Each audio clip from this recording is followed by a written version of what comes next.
Hey guys, welcome to a quick video on the Dragonflight 10.2 patch featuring the new Season 3 dungeons with everyone's favourite, Atal'dazar!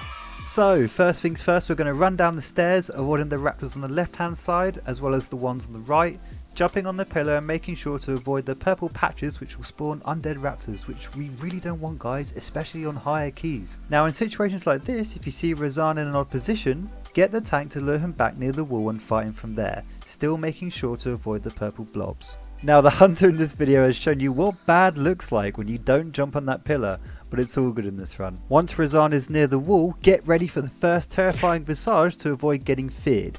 Line of sight him hugging the wall to prevent yourself from getting feared into a purple patch. Because there's nothing more shameful of losing control while your party watches on walking towards another ad that they have to deal with due to your mistakes. I've done it too many times, I'm so sorry. So for the healers, try and dispel anyone who gets feared if they fail to fall off line of sight if at all possible. As for the tanks, be sure to use defences when the boss hits you with serrated teeth, as it will cause you to bleed out for tons of damage, as well as all damage taken being increased by 50% during those 8 seconds, which the healers should be supporting while this is happening. Now for the DPS, the boss will randomly target a player with pursuit between the waves of the fear sections. Simply kite the boss away to avoid getting chomped. If you happen to be the lucky person that's chosen, be sure to keep avoiding the purple patches to prevent more Dino Resurrection chaos. Walk along the riverbanks where the walls are to keep it nice and clean. Simply rinse and repeat and that should be the first boss in the bag. Now near the second boss will be the flight of stairs, which there'll be stealth from mobs called Shadowblade Stalkers. Be very careful as they'll stun whoever they target first for 3 seconds. They also deal lots of passive nature damage, so it's probably best to bring a poison dispel if you're going to give these bad boys a run for their gold. Once they're down, or in this case close to death, you're going to encounter the Volcal trash. The main priority is the reanimated honor guards, who are invincible until you kill the reanimation totems that they're linked to. After killing the totems, the honor guards will enrage, making them splash spew puddles everywhere, so watch out for those. For the tanks, look out for Rending Maul, which does a heavy amount of physical damage every 2 seconds, with this also stacking. Be sure to CC the Bulwark of Juju spell casted by Shield Bearer Azor, and to also watch out for Venom Blast, which needs to be interrupted. Unstable Hex is also a nuisance, so be sure to dispel any player that gets that. Into the second boss we go for Volcal. Now in order to damage him, the 3 reanimation totems around him have to be destroyed within 10 seconds of each other, otherwise their health will regenerate back up to 100% again, which isn't ideal and to avoid wasting time.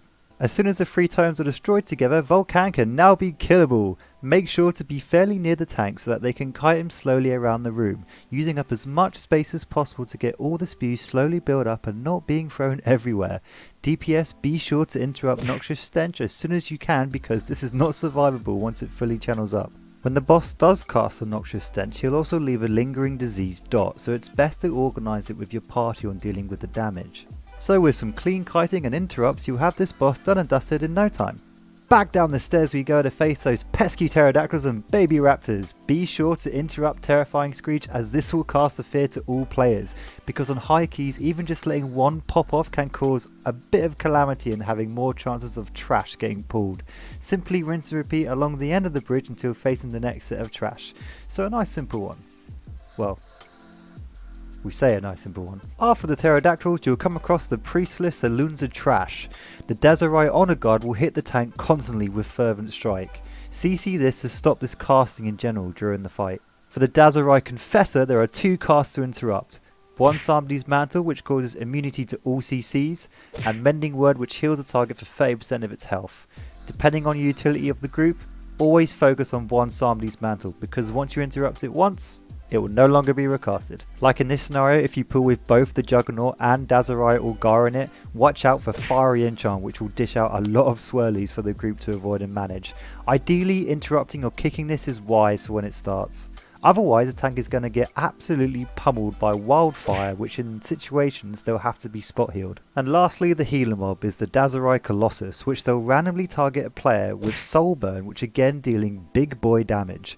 Not to mention of them being 10% stronger for every enemy or player that dies while in combat. Try and focus these guys first if at all possible. So for the Priestess Atal'dazar boss, the tanks need to focus on the boss's cast called Gilded Claws, to avoid her dealing high amounts of damage. For the DPS, whenever adds spawn, hard focus on these because they can cause this fight to be messy with the spawns of blood appearing on the floor, which I'll mention shortly. And for the healers, dispel anyone that has molten gold as soon as possible, as this does heavy ticking damage. So as you can see, there are puddles of blood which the boss spawns. The objective of this fight is to kill her for when she casts transfusion. This does a lot of shadow damage as well as healing herself during the process. Stepping on all the puddles, however, will cause her to lose 100% of her maximum health instead of healing herself. And so of course, while all this is being done, be sure to avoid all the molten core orbs that are flowing about. And that's pretty much it for this fight. Simply repeat the process for when she finishes transfusion, which are the adds, the dispel of molten core, and the blood puddles for when she starts casting it again. Up towards the final boss with a nice preview of the purple spiders which you'll have to avoid during the fight. Yeah, I know I didn't avoid that one, but let's not talk about it. So as mentioned, this boss is going to spawn spiders throughout the fight which you can't target, but slowly moving towards the group. The best way for this is to stack in a group around to the boss so that the spiders pack up on each other into an area. This also gives you more leeway when Soul Rend drops. So Soul Rend is basically a target spell which will eventually cast off from every player, leaving a part of your lovely soul. The most ideal way on sorting this is to again drop this as far away from the boss as possible, all grouped up to make things easier to cleave and do damage.